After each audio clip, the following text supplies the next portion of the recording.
नमस्कार दोस्तों, मैं हूं अंशु कुमार सिंह और आप देख रहे हैं अंशु क्रिएटिव। हमारे और आपके चैनल पे हम दोनों का स्वागत है। दोस्तों आज हम बात करने के लिए आए हैं प्लिंथ बीम के साइज के बारे में, जो कि बहुत ज़्यादा इंपॉर्टेंट है हमारे टॉपिक। दोस्तों क्यों इंपॉर्टेंट है? क्योंकि दोस्तों ये हमारे पूरे घर को पकड़ के रखता है प्लिंथ बीम, मतलब कि आपके सारे कॉलमों को एकजुट करके रखता है प्लिंथ बीम।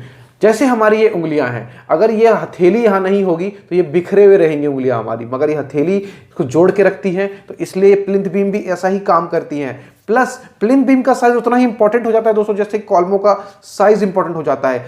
आपका जहां ज़्यादा लोड आता है तो वहां कॉलम के साइज बड़े हो जाते हैं, वहां पे कॉलम के स्टील ज़्यादा बढ़ जाते हैं। वैसे ही यहाँ पे प्लिंथ बीम में भी है, अगर लोड बढ़ जाता है तो प्लिंथ बीम का साइज भी बढ़ जाता है। इसमें बहुत सारी कारणों पे डिपेंड करता है, आपकी दीवार कितनी ऊंचाई तक आप दीवार उठा रहे हो, plus column two column distance कितना है, प्लस आपका फ्लोर लेवल से छत का टॉप लेवल जो है वो कितना हाइट है, मतलब कि आपने छत की हाइट कितनी रखी है, तो उस पर भी डिपेंड करता है। तो ये सारे कारण हैं।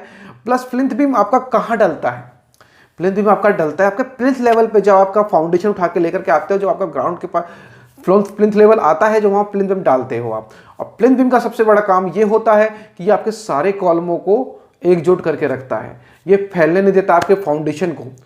अगर आपने प्लिंथ बीम नहीं डाला है और मट्टी भर रहे हो, तो ऐसे में आपका जो आपकी डीपीसी है, जो आपका ब्रिक वर्क जो करके लेके आए हो नीचे से, वो आपकी फैल सकती है। तो ये प्लिंथ बीम बहुत ज़्यादा इंपॉर्टेंट होता है। प्लिंथ बीम आपका सेटलमेंट से भी बचाता है। अगर प्लिंथ बीम डला हुआ रहेगा तो दोस्तों, अगर नीचे सेटलमेंट होती है तो आपके वॉल्स पे कभी क्रैक नहीं आएगा। और अगर आपने प्लिंथ बीम नहीं डाला है तो अगर आपका नीचे सेटलमेंट होती है, मिट्टी की सेटलमेंट होती है, आगे चल करके आप घर बना लेते हो, उसके बाद कुछ टाइम के बाद मिट्टी की सेटलमेंट होती है, तो आपका दीवार बैठ सकती है, तब दीवार में क्रैक आ सकता है। अब दोस्तों हम यहाँ सीधा बात कर लेते हैं इसमें मेन मुद्दे के ऊपर कि हमें प्लिंथ बीम का साइज क्या रखना चाहिए। लेकिन उससे पहले मैं हाथ जोड़ के आपसे गुजारिश करूंगा, जिन्होंने अभी तक हमारे चैनल को सब्सक्राइब नहीं किया है, फटाफट सब्सक्राइब कर दें, और सब्सक्राइब करने के बाद नोटिफिकेशन बेल बजाना बिल्कुल भी ना भूलें दोस्तों। अब दोस्तों जिन्होंने अभी तक हमें इंस्टाग्राम पे फॉलो नहीं किया, वो फटाफट इंस्टाग्राम पे फॉलो कर ले। वहाँ भी मैं बहुत नॉलेजफुल वीडियोस डालता रहता हूँ, और प्लस कुछ अपने आप से जुड़ी हुई कुछ मैं पिक्स भी डालता रहता हूँ, अगर आपको अच्छी लगेगी। और दोस्तों मैं गुजारिश करूँगा कि आप इंस्टाग्राम पे जरूर हमें फॉलो करें। और दोस्तों जो हमें सपोर्ट करना चाहते हैं, नीचे ज्वाइन का बटन है, उसको दबा करके हमें सपोर्ट भी कर सकते हैं। अब बात कर लेते हैं हम यहाँ पे कि प्लिंथ बीम का साइज आखिर होना क्या चाहिए। दोस्तों प्लिंथ बीम का साइज जो है हमारे दीवार कॉलम टू कॉलम जो डिस्टेंस है ना, उस पर बहुत ज़्यादा वेरी करता है। प्लस दीवार का हाइट हम कितना रखने वाले, उस पर बहुत ज़्यादा वेरी करता है। अगर आपने column two column distance 10 foot, 11 foot, 12 foot या इससे कम आपने कॉलम का साइज डिस्टेंस दे रखा है कॉलम के बीच में, तो दोस्तों ऐसे में आप 9 बाई 9 का प्लिंथ बीम का रख सकते हो। साइज 9 बाई 9 का रखोगे, परफेक्ट है। अब दोस्तों मैं कहना चाहूँगा कि 12 फुट तक रखते हो तो ठीक है। और दोस्तों हमें कॉमनली अपने घर में कभी भी 12 फुट से ज़्यादा कॉलम का डिस्टेंस नहीं रखना चाहिए। लेकिन बाय चांस आपको रखना पड़ जाता है, तो ऐसे में आपको हमेशा ध्यान रखना है कि आपको अपने प्लिंथ बीम का साइज़ बढ़ाना है। प्लिंथ बीम का साइज़ कितना बढ़ेगा आपका? अगर आपका 13 फुट 14 फुट तक जाता है, यहाँ 14 फुट तक जाता है, तो दोस्तों आपको प्लिंथ बीम का साइज़ रखना है 1 बाय 9 का।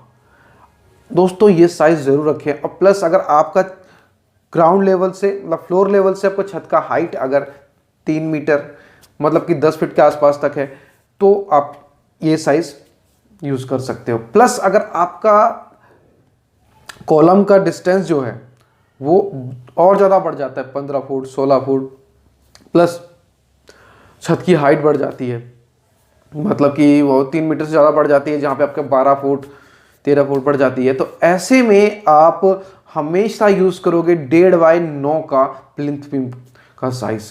इससे कम आपको नहीं लेना है। तो ये आप हमेशा ध्यान रखें दोस्तों। मैं ये वीडियो उनके लिए है जिनके पास कोई नक्शा नहीं है। अगर आप प्रॉपर आर्किटेक्ट से या इंजीनियर से नक्शा बनवा करके काम करवा रहे हो, तो दोस्तों आप उनके नक्शे पे वेरी कर सकते हो। आप प्रॉपर नक्शे से ही बनाएं। अगर आपके पास ड्राइंग नहीं है, तो आप इस वीडियो को में जो मैंने आपको बताया है उस चीज़ को आप यूज़ कर सकते हैं, और ये आपके घर बनाने के लिए बहुत ज़्यादा फ़ायदेमंद होगा।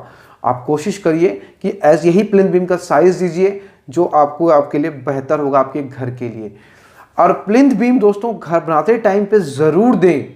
काफ़ी बार क्या होता है कि हम आउटर में तो प्लिंथ बीम दे देते हैं, मगर जो अंदर की वालों होती हैं, जो अंदर की इंटरनल वॉल्स होती हैं, उस पर हम प्लिंथ बीम नहीं देते हैं दोस्तों। ऐसे में हमेशा मैं कहना चाहूँगा इंटरनल जो भी वॉल है उस पर कम से कम 9x9 का प्लिंथ बीम जरूर डलना चाहिए। 9 से 9x9 का से कम का प्लिंथ बीम बिल्कुल भी ना डलें। अगर बाय चांस आपके पास, आप कहते हो कि भाई हमारा पैसा तो सब प्लिंथ बीम में चला जाएगा या फिर डीपीसी में ही चला जाएगा, जो फिर फाउंडेशन में ही चला जाएगा, तो हम आगे कैसे बनाएंगे दोस्तों? खर्चा कीजिए, एक बार में कीजिए। घर ऐसी चीज़ है कि बार बार नहीं बनती है। नॉर्मली एक इंसान अपने लाइफ में एक ही बार घर बनाता है, तो थोड़ा सा खर्चा अच्छा कर दीजिए, उसके बाद आपको आगे चल के कभी सोचना नहीं पड़ेगा। आपने बनवा दिया, आज के 10 साल के बाद आपके घर में मकान में क्रैक आ गया तो उसका क्या फ़ायदा? तो इसलिए इन बातों का ज़रूर ध्यान रखिए। रखेंगे ध्यान तो आपका घर बहुत मजबूत बनेगा और हम सारे सपनों का घर भी बहुत मजबूत बनेगा। चलिए दोस्तों, जय हिंद, जय भारत। जल्दी ही मिलते हैं हम अगली वीडियो में। और कोई भी कमेंट हो तो प्लीज़ पूछिए, कोई भी क्वेश्चन हो तो पूछिए। और दोस्तों हमें चाहे तो आप इंस्टाग्राम पे भी अपने क्वेश्चंस पूछ सकते हैं। मैं आपके हर एक क्वेश्चंस का जवाब ज़रूर दूंगा। और जल्दी ही मिलेंगे हम अगली वीडियो में। जय हिंद, जय भारत।